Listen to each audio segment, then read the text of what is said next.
ഇനി എല്ലാ ആഘോഷങ്ങളും കവിതയിൽ നിന്നാകും. കവിത ഗോൾഡൻ ഡയമണ്ട്സ്. ആലത്തൂരിൽ UDF സ്ഥാനാർത്ഥി രമ്യ ഹരിദാസ് നാമനിർദ്ദേശ പത്രിക സമർപ്പിച്ചു. ആലത്തൂർ ലോക്സഭാ മണ്ഡലം UDF സ്ഥാനാർത്ഥി രമ്യ ഹരിദാസ് നാമനിർദ്ദേശ പത്രിക സമർപ്പിച്ചു. 4 സെറ്റ് പത്രികകളാണ് അഡീഷണൽ ജില്ലാ മജിസ്ട്രേറ്റ് C. ബിജുവിന് മുമ്പാകെ സമർപ്പിച്ചത്. DCC ഓഫീസിൽ നിന്ന് UDF നേതാക്കൾക്കൊപ്പം പ്രകടനമായി കളക്ടറേറ്റിലെത്തിയാണ് പത്രിക നൽകിയത്. രാഹുൽ ഗാന്ധി ഉൾപ്പെടെ സ്വയം മുദ്രാവാക്യം വിളിച്ചാണ് രമ്യ ഹരിദാസ് പ്രകടനം നയിച്ചത്.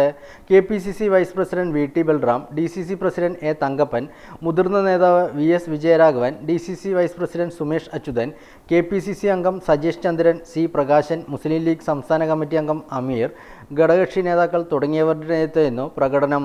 തൻ്റെ വിജയമാണ് ജനങ്ങൾ ആഗ്രഹിക്കുന്നതെന്ന് പത്രിക സമർപ്പിച്ച ശേഷം രമ്യ ഹരിദാസ് പറഞ്ഞു.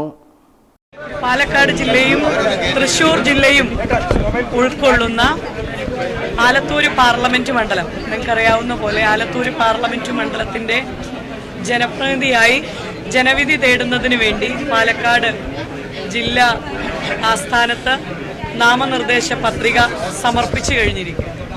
വലിയ പ്രതീക്ഷയോടുകൂടി തന്നെയാണ് പാർട്ടിയും മുന്നണിയും ആലത്തൂരിലെ ജനാധിപത്യത്തിൽ വിശ്വസിക്കുന്ന മുഴുവൻ വോട്ടർമാരുടെയും അമ്മമാരുടെയും കുടുംബാംഗങ്ങളുടെയും ഒക്കെ വലിയ പ്രാർത്ഥനയോടുകൂടി ഇന്ന് നാമനിർദ്ദേശ പത്രിക സമർപ്പിച്ചിരിക്കുകയാണ്. അവരുടെ ഒരു വലിയ പിന്തുണ തന്നെയാണ് മുന്നോട്ട് പോകുമ്പോൾ ഏറ്റവും വലിയ കരുത്തും. ആത്മവിശ്വാസം എന്തെന്ന് ചോദിച്ചാൽ എനിക്ക് ധൈര്യസമേതം പറയുവാൻ സാധിക്കും.